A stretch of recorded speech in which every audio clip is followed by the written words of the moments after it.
Урматтуу көрүүчүлөр, сиздерди Мекендештер YouTube каналына подписация басканды суранабыз. Биздин каналдан мекендештердин жаңылыктарын көрүп туруңуздар. Бул видеону сөзсүз түрдө WhatsApp группаларга таратыңыздар. Бүгүн 16 сентябрда кыргыз-тажик чекчейет арасында кайрадан ок атылды. Бул тууралуу УКМКнын чек ара кызматынан билдирди.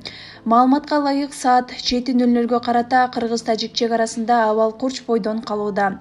6:00 тажик тарап Кыргызстандын УКМКнын чек ара кызматынын Эки Таш, Чырдыбөө, Куммашар жана Орто Боз жергерлериндеги чек ара отрядын жана кыргыз тараптын позицияларын аткылай баштаган.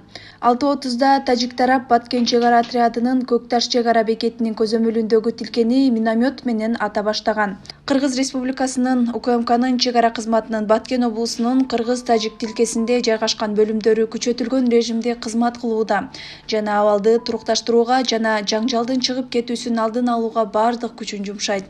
Эскерте кетсек, 14 сентябрда эртең менен кайрадан кыргыз-тажик чек арасында ок атылды. УКМКнын чек ара кызматы билдиргендей, Кыргызстандын чек ара кызматкерлери Баткендин Булак башы тилкесинде кызмат өтөп жаткан учурда Тажикстандын чек арачыларын байкашкан. Алар мурда түзүлгөн келишимдерди бузуп, такталбаган чек ара тилкесинде күжүрмөн позицияларды ээлешкен. Тажикстандык чек арачылар кыргыз тараптын тилкеден чыгып кетүү боюнча мыйзамдуу талаптарына баш ийбей ок чыгарган. Жооп катары кыргызстандык чек арачылар дагы ок чыгарган. Ок атышууда тажик тарап миномет колдоно баштаган. Атышуудан 2 кыргызстандык чек арачы жарадар болду деп айтылат маалыматта. Саат 14:00 Баткендин Каксай жергесинде Тажикстандын чек арачылары Кыргызстандын достук чек ара заставасын көздөй ок чыгарышкан. Ок атышуу саат 14:40 карата токтогон.